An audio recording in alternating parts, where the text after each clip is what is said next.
अस्सलामुअलैकुम, खुशामदीद। इसका दोनों मेथड मैं आपको करवा दूंगा, शॉर्ट वाला भी और लॉन्ग वाला भी। अब बोलोगे सर सवाल में तो मास पूछा जा रहा है, लेकिन तरीका यही है कि पहले हर बार हर चीज को मोल में कन्वर्ट किया जाता है। ये हो जाएगा यहाँ पर 22 ग्राम। तो ये असल तो यही है भाई, ये करोगे इस तरह से तो आपको 4 नंबर मिलेगा। अब इसका शॉर्टकट वाला मैं करवा देता हूँ, जो बड़े मजे से बच्चे कर रहे हो, टीचर्स भी करवा रहे होते। बड़ा आसान होता है वो, कि इतना सारे पंगे में कौन जाएगा, पहले मोल में कन्वर्ट करो, फिर ये वर्डिंग वगैरह कौन लिखवाएगा, फिर बाद में कन्वर्ट करवाओ। इससे बेहतर शॉर्ट ट्रिक लगाओ और बच्चा भी खुश, टीचर के लिए भी बड़ा आसानी। अब आते उस शॉर्टकट मेथड की तरफ, जिसको करने पर एग्जाम में नंबर आपके डिडक्ट हो जाते हैं। बल्कि आप लोग तो एक्स वाले मेथड से करते हो ना, एक्स लगा के छोड़ देते हैं। उसके बाद आपको ये बताया जाता बहुत आसानी से और बच्चे बड़ा खुश होते, वाह ये टीचर है ना, फटाफट आंसर आ गया। यहाँ तो यूं कहेंगे कि यहाँ से इसको मल्टीप्लाई करे, यहाँ से इसको मल्टीप्लाई करे, एक्स की वैल्यू निकल कर आ गई, आपका आंसर हो गया 22 ग्राम। बच्चे खुश के यस ये हो गया ना, इतने जल्दी में आंसर आ गया, पेपर में तो मजे आ जाएंगे। इस तरह के सवाल आ गए, नंबर नहीं मिलता। 1 नंबर एग्जामिनर देके छोड़ देता, बाजों का 2 नंबर देके छोड़ देता, बुक में है ही नहीं मेथड। अस्सलाम वालेकुम, क्या हाल है। प्रीवियस लेक्चर में हमने स्टोइचियोमेट्री के हवाले से पूरी थ्योरी बात की थी कि क्या क्वांटिटेटिव रिलेशन वगैरह क्या क्या चीज़ है, और इसके अंदर कुछ टाइप्स थे, जिसमें से हमारे कोर्स के अंदर बताया था मास मास है, मास वॉल्यूम और वॉल्यूम वॉल्यूम। तो फिलहाल ये मास मास रिलेशनशिप है। स्टार्टअप में मैंने ट्रेलर इसलिए भी डाल दिया है कि इसका दोनों मेथड मैं आपको करवा दूंगा, शॉर्ट वाला भी और लॉन्ग वाला भी। शॉर्ट वाला जो नॉर्मल चल रहा है, जिससे आपका पेपर में नंबर में कम होने के इम्कानात होते हैं, आपके कोई 1 नंबर 2 नंबर कट सकता है। मैं आपको इसका फुल वर्जन करवाऊंगा और एंड में शॉर्ट वाला भी करवा दूंगा, ताकि आपको ये पता चल जाए कि मुझे भी शॉर्ट वाला भी आता है। तो बैलेंस केमिकल इक्वेशन क्या है भाई, सबसे पहले जब भी स्टोइचियोमेट्री करिएगा चेक कर लीजिएगा एक नज़र कि आपका इक्वेशन बैलेंस है कि नहीं है। ये रहा बैलेंस, ये रहा इक्वेशन। कैल्शियम एक बार है, यहाँ पर भी कितनी बार है, एक बार। कार्बन यहाँ एक बार है, यहाँ पर कितनी बार है, एक बार। ऑक्सीजन यहाँ पे 3 बार है, यहाँ पे कितना है, एक और एक, यहाँ पे एक और यहाँ पे 2 3। ये बैलेंस है, पहला वाला चीज मुकम्मल हो गया। दूसरे नंबर में ये नीचे जो छोटा छोटा फॉर्म लिखा हुआ है, ये उसका स्टेट बताता है कि हमारा मैटर कौन से स्टेट में। आपका इससे कोई कहानी नहीं है, बस आप लिख दीजिएगा, आपके सवाल में होगा, आप भी आंसर में लिखते हुए जाइएगा। अच्छा, और क्या है, हीट। ये बता रहा है कि कैल्शियम कार्बोनेट को ब्रेक करने में हीट का इस्तेमाल हो रहा है। फिलहाल इस हीट से भी आपका कोई लेना देना नहीं है। अब आते हैं सवाल की तरफ, डाटा वगैरह बनाते हैं। कि डाटा का हेडिंग लगाया और सवाल में मालूम क्या करने कह रहा है और क्या गिवन दिया हुआ है। Calculate the mass of carbon dioxide, इसका मास मालूम करने कह रहा है। That can be obtain, obtain का मतलब हासिल करना, by complete thermal decomposition of 50 gram calcium limestone. यानी कि इसको जलाया गया है 50 ग्राम को, इसके नतीजे में हमें मिल रहा है ये कार्बन डाइऑक्साइड। 50 ग्राम इसको जलाया गया है, यानी कि ग्राम में दिया हुआ है, इसका मतलब ये मास है। लिख दीजिए यहां पर मास ऑफ क्या है, CaCO3 50 ग्राम।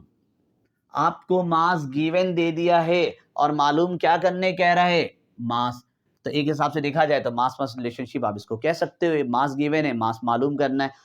अब मास गिवन है, लेकिन काम आपको बताया था जब भी हो ना बैलेंस करने के बाद दूसरा यही होता है, जो गिवन वाला हो ना उसको फौरी तौर पे आपने मोल में कन्वर्ट कर देना है।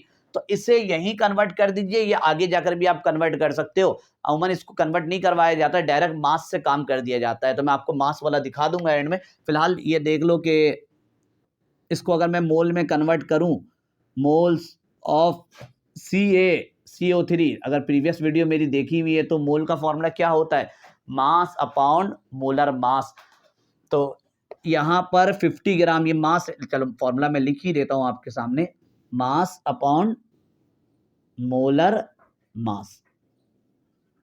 ठीक है, कैल्शियम कार्बोनेट का मास कितना है 50, divide by molar mass calcium carbonate का कितना होगा। तो इसको कैलकुलेटर के जरिए बताया था साहब काम। कैलकुलेटर में लिखिए 40 प्लस कार्बन का एटॉमिक मास 12, कैलकुलेटर में लिखिए 12 प्लस ऑक्सीजन का होता 16, 16 3 इज 48, तीनों को सम कर लीजिए 100 ग्राम हो जाएगा। तो यहां आ जाएगा 100 और इसको इससे डिवाइड करिएगा तो जो आंसर आने वाला है वो आ जाएगा 0.5 मोल। ये आपने कन्वर्ट कर दिया। ये जो दूसरा था लाजमी कन्वर्ट करना है, नहीं करवा रहे होते बाज़ औक़ात वो डायरेक्ट इससे 50 ग्राम से भी आंसर आ सकता है, लेकिन आपको एग्जाम में फिर नंबर नहीं मिलेगा उस पर। अच्छा जी, ये हो गया मोल में। मालूम क्या करना है, मास ऑफ कार्बन डाइऑक्साइड, तो पूरा नहीं लिखे आप सिर्फ यहाँ पे लिख सकते हो CO2 आपने मालूम करना है। यहां तक तो हो गया काम। अब आते हैं सोल्यूशन की तरफ कि इसको सॉल्व कैसे किया जाए। SOLUTION, ठीक है। जो इक्वेशन लिखा हुआ है उसको फौरी इसके अंदर यहाँ पे लिख लीजिए। इसके बाद CaCO3 साथ में सॉलिड लिख दीजिए यहाँ पर, और हीट लिखा हुआ जैसे इक्वेशन ऊपर है वैसे ही लिख दीजिए यहाँ पर हीट। यहाँ पर CaO सॉलिड हालत में और प्लस CO2, लाइन यहाँ से ड्रॉ कर दो। अब काम कैसे करना, परफॉर्मेंस आपकी बेहतर होनी चाहिए। एग्जामिनर से नंबर निकलवाना आसान काम नहीं होता है। काम ऐसा करो कि एग्जामिनर का दिल बाग बाग हो जाए और आपको वो नंबर देने के मौके ढूंढे कि यार बच्चे को और कहाँ कहाँ नंबर दे सकते हैं। तो प्रेजेंटेशन आपकी बेहतर होनी चाहिए। सबसे पहले इस सवाल में कैल्शियम कार्बोनेट के बारे में जिक्र है और कार्बन डाइऑक्साइड में। फिलहाल इसका कोई काम नहीं है तो इसको आप इग्नोर कर सकते हो, और यहाँ पे जी लिखना था। ये आपको सवाल में एक हिसाब से गिवन दिया हुआ है, तो इसके नीचे एरो बनाकर आपने लिख देना है गिवन। गिवन उसके नीचे लिखना है जो सवाल में दिया हुआ होता है। कैल्शियम ऑक्साइड इसके नीचे कुछ नहीं बनाइए, क्योंकि ना ये सवाल के पूछा गया है ना एक सवाल में इसके बारे में कुछ बताया गया, कोई वैल्यू इसके बारे में नहीं है।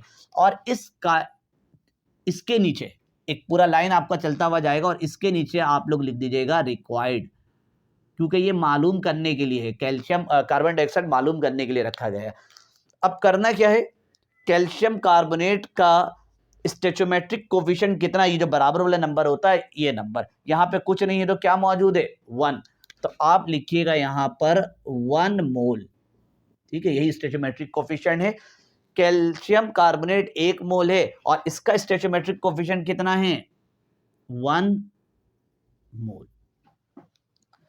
ठीक है। दोनों का आपने 1 1 मोल लिख दिया। कहां से लिखा, यहाँ पे नंबर, अगर यहाँ 2 होता तो 2 लिख देता, 3 होता तो 3 लिख देता। यहाँ पे 1, यहाँ पे कुछ नहीं था तो हमें मैथ के हिसाब से यही होता है कि बराबर में कुछ नहीं है तो 1 मौजूद है। अगर 5 होता तो मैं 5 भी लिख देता आने वाले सवालात में, और आपको नंबर इसके अंदर चेंज होता हुआ दिखेगा। अब आपसे पूछा जा रहा है कि जब कैल्शियम कार्बोनेट 0.5 मोल होगा तो उस टाइम इसका बताना है क्या है। अब बोलोगे सर सवाल में तो मास पूछा जा रहा है, लेकिन तरीका यही है कि पहले हर बार हर चीज को मोल में कन्वर्ट किया जाता है। तो ये जब 0.5 मोल है तो उस टाइम ये कितना होगा, ये जगह आपने बताना है। हो सकता है जो बच्चे होशियार हो उनको समझ में आ भी गया हो कि जब सर ये 1 है तो ये 1 होगा, जब ये 2 होता तो ये 2 हो जाता, जब ये आधा हो रहा 0.5 तो ये भी 0.5 हो जाना चाहिए। आपका जवाब बिल्कुल दुरुस्त है, लेकिन इसके बावजूद भी, दुरुस्त होने के बावजूद भी आप डायरेक्ट उठा के 0.5 नहीं लिख सकते हो, आपको स्टेप से गुजरना पड़ेगा। बाज़ औक़ात आपको कुछ चीज़ें पता होती है, पता होने के बाद भी सामने वाला बता रहा होता है, लेकिन आप नज़रअंदाज, आपको बोलते पता ही नहीं है, सारी बातें आप सुन रहे होते हो। तो बिल्कुल आपको आंसर पता है कि 0.5 मोल आने वाला है, लेकिन आपको इसको डायरेक्ट नहीं लिखना है, आपको इसको स्टेप बाय स्टेप लिखना है वर्डिंग के थ्रू। वर्डिंग किस तरह से चलेगा इसके अंदर, ये जो दोनों तरफ गिवन है ना, दोनों पॉइंट उस जगह के हिसाब से लिखना है। तो आप लिखिएगा यहाँ पर, हो सकता है आप लोगों को ये, क्योंकि आप लोगों ने कोचिंग वगैरह में पढ़ा हो, वहाँ पे शॉर्ट मेथड किया हुआ होगा। शॉर्ट मेथड भी मैं करवाऊंगा आपको, ये बुक में ऐसा ही किया हुआ आपका। बुक के अंदर बस ये वाला इक्वेशन नहीं लिखा हुआ, उन्होंने इसी इक्वेशन से काम चला दिया। उन्होंने इस इक्वेशन को दोबारा बुक में नहीं लिखा है, रिपीट नहीं किया। तो सबसे पहले यहाँ लिखना है, इसके बाद जो काम करेंगे 1 लाइन 2 लाइन छोड़िएगा और उसके बाद लिखिएगा यहाँ पर 1 मोल ऑफ, 1 मोल किस चीज का है, कैल्शियम कार्बोनेट का, 1 मोल ऑफ CaCO3। इसके बाद 2 वर्ड लिख सकते हो, या तो गिव्स लिख सकते हो या तो प्रोड्यूसेस भी लिख सकते हो। आपके बुक में दोनों चीज लिखा हुआ है। ये दे रहा है 1 मोल कितना कार्बन डाइऑक्साइड दे रहा है 1 मोल, तो इसके बाद इज इक्वल टू डालिएगा और लिखिएगा यहाँ पर 1 मोल ऑफ कार्बन डाइऑक्साइड। ये हमने 1 मोल के लिए निकाल लिया। जब आपको 1 के लिए पता चल गया, अब सवाल में जितने के लिए पूछा गया हो, कितने के लिए पूछ रहा है वो 0.5 मोल के लिए। तो इस वैल्यू को आपने दोनों तरफ मल्टीप्लाई करवा देना है। आपने करना यह है 1 लिखा मल्टीप्लाई बाई, बल्कि इसको समझने के लिए एक आसान सा तरीका, जैसे अगर मैं यहाँ पर कहता हूँ कि भाई एक पेंसिल की कीमत 20 या 15 RS है। अब मैं आपसे ऑर्डर दूं कि भाई 5 पेंसिल चाहिए मुझे, तो 5 पेंसिल का कितना होगा? चलो इसको भी मैं आसान कर देता हूं, 10 कर देता हूं। एक पेंसिल की कीमत 10 रुपये है, तो अगर मैं बोलूं 5 पेंसिल चाहिए मुझे, तो 5 का मतलब कितना हुआ? एक पेंसिल का 10, 2 का 20, 3 का 30, 4 का 40, 5 का 50, यानी 5 पेंसिल का 50 रुपया। तो कहानी क्या हो जाएगा? ये जो 10 है, इस 10 के साथ कितना मल्टीप्लाई करोगे? 5। जब आप 5 यहां मल्टीप्लाई करोगे तो यहां पर भी तो करना पड़ेगा, वरना तो फिर अगर आपने यहां 5 मल्टीप्लाई नहीं किया तो एक पेंसिल की कीमत 50 रुपये बन जाएंगी। तो आपने यहां पर भी मल्टीप्लाई करना है। ये हुआ हमारे पास पेंसिल, 5 1 जा 5, 5 पेंसिल की कीमत, फाइनली हमारे पास 10 5 जा 50 RS निकल कर आ जाएगा। यानी कि जो वैल्यू ऑर्डर है, अगर यहां पे 5 से मल्टीप्लाई किया तो यहां पर भी कितना किया? 5 से। अगर मैं कहता 8 पेंसिल, तो आप 8 इधर मल्टीप्लाई करते तो इधर भी करते। अगर आपने इधर 5 से मल्टीप्लाई नहीं किया होता तो फिर यहां पर 5 नहीं रहता, और फिर एक पेंसिल की कीमत कितनी बन जाती है हमारे पास? एक पेंसिल फिर आपको 50 रुपए में मिलता। तो आपने यहां 5 से मल्टीप्लाई किया तो 5 1 जा 5 यहां पर दोनों तरफ हो गया। तो आपको यहां पे सवाल के लिए कितने के लिए ऑर्डर है? 0.5। बोलोगे सर 50 के लिए, 50 को तो हमने मोल में कन्वर्ट कर दिया। ऑर्डर यही है, इस ज्योमेट्री को न्यूमेरिकल सॉल्व करने के लिए कंपलसरी है कि सबसे पहले वैल्यूज को मोल में कन्वर्ट किया जाए। तो आपने 1 मल्टीप्लाई कितने के लिए हुक्म है, यहीं से पता चल जाता है। 0.5 के लिए 1 multiply by 0.5 mole of CaCO3 gives 1 multiply by जितनी वैल्यू वहां, जैसे यहां पर था ना, यहाँ पे 5 किया तो यहाँ पे भी 5 किया, तो जब यहाँ पे हमने 0.5 से मल्टीप्लाई किया तो यहाँ पर भी कितने से करेंगे? 0.5 से। मोल ऑफ CO2, 0.5 को 1 से मल्टीप्लाई करेंगे कोई फर्क नहीं पड़ेगा। 0.5 mole of CaCO3 gives is equal to 0.5 mole of carbon dioxide. Finally इतने मेहनत करके हमने निकाला मोल ऑफ CO2 0.5 मोल निकल कर आया है। लेकिन अब तक जो हमें मालूम करना था वहां तक हम नहीं पहुंचे। हमें मालूम क्या करना है? मास ऑफ कार्बन डाइऑक्साइड। तो अब आपने इसको कन्वर्ट करना है। अब यहां तक ये नीचे के समय हटाता हूं। अब आप इसको जब कन्वर्ट करोगे, ये हेडिंग इसके नीचे फिर लगा लीजिएगा, convert moles of CO2 into mass of CO2। यानी हेडिंग आपने ब्लैक पॉइंटर से ही लगाना है, यानी कि पूरा प्रॉपर आपने कोई बड़ा हेडिंग नहीं, उसी के नीचे एक हेडिंग लगा देना है। जो CO2 मोल में, उसको आपने कन्वर्ट कर देना मास में।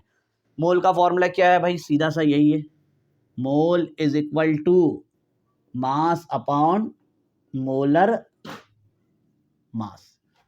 मोल कितना है? CO2 के लिए काम कर रहे हैं तो CO2 का मोल कितना आ गया? 0.5 है।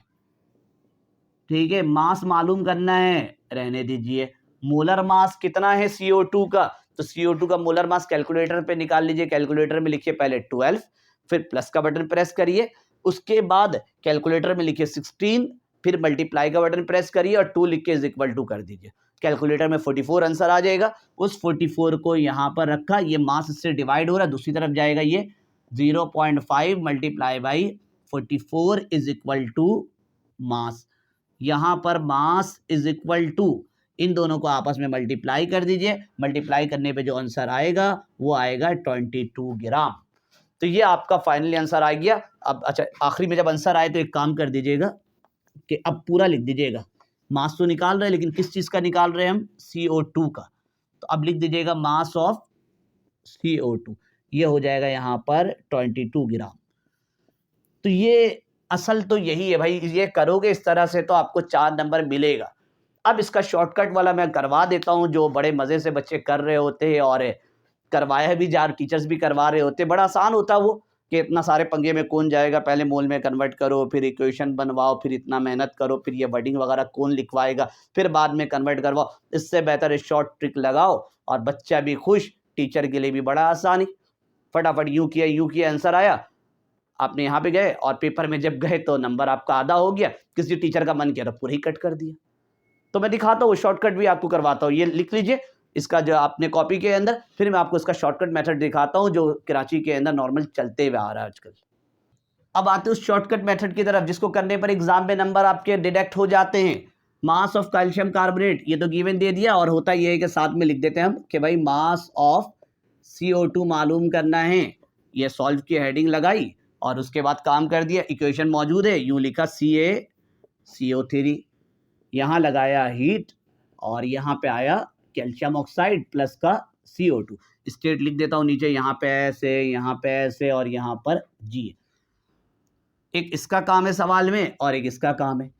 करना कुछ यूँ होता है, जो आपके पास चल रहा होता है कि कराची के अंदर डायरेक्ट कैल्शियम कार्बोनेट का मोलर मास कितना है, डायरेक्ट मोल में कन्वर्ट ही नहीं करने की जरूरत, डायरेक्ट काम कर देते। कैल्शियम कार्बोनेट का मोलर मास 100 ग्राम होगा, निकाल लीजिए कैलकुलेटर से। कार्बन डाइऑक्साइड का मोलर मास 44 ग्राम होगा। कैल्शियम कार्बोनेट का मोलर मास ये तो हो गया 100। अब पूछा जा रहा है सवाल में कि कैल्शियम कार्बोनेट कितना ग्राम है, तो कैल्शियम कार्बोनेट है 50 ग्राम। जब ये 50 ग्राम होगा तो बताए उस वक्त ये कितना ग्राम होगा, तो इसको हम लगा देते हैं यहाँ पे सवालिया वो एक्स, बल्कि आप लोग तो एक्स वाले मेथड से करते हो ना, ये एक्स लगा के छोड़ देते। उसके बाद आपको ये बताया जाता बहुत आसानी से और बच्चे बड़ा खुश होते, वाह ये टीचर है ना, फटाफट आंसर आ गया यहाँ पे। ये करना क्या है, वो यूं, बल्कि मैं क्रॉस भी दिखा देता हूँ, वैसे एग्जाम में बनता नहीं है ये, वो यूं कहेंगे कि यहाँ से इसको मल्टीप्लाई करे, यहाँ से इसको मल्टीप्लाई करे, एक्स की वैल्यू निकल कर आ गई, आपका आंसर हो गया। अभी दिखाता हूँ, जो इतना मेहनत करके मैंने आपको 22 आंसर निकलवाया था ना, वो आ भी जाएगा इसमें से। ये देखिए क्या होगा, इसको इधर से मल्टीप्लाई करेंगे, ये आएगा 100 और यहाँ पर आया x। इसको यहाँ से करेंगे इज इक्वल टू डालते हैं, बीच में बताया जाता है बीच में इज इक्वल टू डालें और इसको आपस में मल्टीप्लाई करें, यहाँ पे 50 नहीं, पहले 44 है ना, 44 और यहाँ पे लगाएं 50 और इसके बाद आंसर आ जाएगा। x को यहाँ रहने दिया 44, यहाँ पे 50 और वो वहाँ पे 100 मल्टीप्लाई हो रहा है, यहाँ भेज दो, डिवाइड में जाएगा, x इज इक्वल टू, इसको इससे मल्टीप्लाई करो और इसके बाद आंसर निकाले, 22 ग्राम आ जाएगा। और यही जो x निकला वो यही कहेंगे भाई ये किसका निकल कर आया है, CO2 का निकल कर आया है। तो लिख दीजिए यहाँ पर मास ऑफ CO2 22 ग्राम। बच्चे खुश के यस ये हो गया ना, इतने जल्दी में आंसर आ गया, पेपर में तो मजे आ जाएंगे, इस तरह के सवाल आ गए। नंबर नहीं मिलता है, 1 नंबर एग्जामिनर देके छोड़ देता है, बाजों का 2 नंबर देके छोड़ देता है, बुक में है ही नहीं मेथड। ये कहाँ पर काम आता है, अरे ये एप्टीट्यूड का है, एप्टीट्यूड के अंदर ये फॉलो होता है, करना है करो, पेपर में नंबर आपके जाते हैं। वो बच्चे आके ना रो रहे होते, कसमें खा रहे होते, हमने तो पूरा पेपर किया था, जब स्कूटनी करवा तो पता चलता है ये न्यूमेरिकल जिस सबसे आसान लगता था इसी में आपको 1 नंबर मिला हुआ है। तो आपको जो मेथड है किताब के अंदर कम से कम उसको फॉलो करते, किताब के अंदर क्या दुनिया भर के अंदर ये मेथड फॉलो हो रहा होता है। बाज़ वक़्त कुछ चीज़ें हम किताब से हटकर करते, लेकिन इतना शॉर्ट करोगे आपको नंबर नहीं मिलेगा, एग्जाम में कट जाएगा आपका नंबर। इस मेथड से करोगे बहुत आसान लग रहा होगा, जो अब इससे पहले करवाया था कुछ बच्चे तो शायद बुरा भला कह रहे हो इतना लंबा लंबा करवा रहे थे, भाई वो करोगे आपको उसके नंबर मिलेंगे 4 नंबर। ये एप्टीट्यूड मेथड है, एप्टीट्यूड में काम आ सकता है। हाँ, अगर किताब में इस तरह से होता है एक्स मेथड, अगर किसी लेवल पे किसी और बोर्ड में है तो चलो समझ में आता है। किताब के अंदर मोल से करवाया गया है, दुनिया भर में इसका जो मेथड है वो मोल्स के रास्ते से जाया जाता है, तो आप क्यों फंकारियां कर रहे हो अपनी, और इतनी फंकारी करने के बाद फिर टीचर से बहस भी करते हो बोर्ड में कि जाकर हमने तो सही किया। भाई सही नहीं, ये वाला मेथड आपने को जो बताया है वही वाला करिए, बेहतर है। बाकी आपकी मर्जी है, अगर आपको शॉर्ट मेथड करना है करें, बाकी आप अपना समझिएगा। तो ये पहला आज हमने मास रिलेशनशिप करवाया है, अगला मैं आपको करवाऊंगा मास वॉल्यूम, और मास वॉल्यूम के बाद फिर मास वॉल्यूम के 2 न्यूमेरिकल करवाऊंगा, क्योंकि 1 न्यूमेरिकल बुक के अंदर है और एक सेल्फ असेसमेंट का सवाल है। और उसके बाद तीसरे पार्ट में मैं आपको वॉल्यूम रिलेशन करवाऊंगा, और उसके अंदर ना गे-लुसैक्स लॉ भी बता दूंगा आपको, बुक के अंदर नहीं है, पहले बुक के अंदर मौजूद था। तो दुनिया भर के अंदर ज़्यादातर जगहों में गे-लुसैक्स लॉ का नाम शायद आप लोगों ने सुना भी नहीं हो, लेकिन वॉल्यूम रिलेशन के अंदर गे-लुसैक्स लॉ इस्तेमाल होता है। फिलहाल अगला जो पार्ट होगा वो मास वॉल्यूम के लिए होगा, मेथड यही चलेगा, पहले बैलेंस चेक करेंगे, फिर मोल यूनिट में कन्वर्ट करेंगे और डिजायर यूनिट जो भी मोल है। अच्छा, ये डिजायर यूनिट का मतलब क्या था, जैसे हमने पहले अभी मोल निकाला था ना, मोल के बाद अब वो जिस चीज के लिए डिजायर्ड है, सवाल में मास के लिए पूछा गया था तो मैंने मोल को मास में कन्वर्ट किया था। अगर वॉल्यूम के लिए कहता तो फिर वही मोल को मैं वॉल्यूम के लिए कन्वर्ट कर देता। तो यही तीसरा स्टेप होता है डिजायर्ड यूनिट, जिसमें सामने वाला ऑर्डर दे दे आपको, आंसर तो मोल पे ही निकलेगा आपका। तो मिलते हैं अगली वीडियो में। इस मेथड को नहीं करिएगा, बार बार मना कर रहा हूं, बाकी आपकी मर्जी है। अल्लाह हाफिज।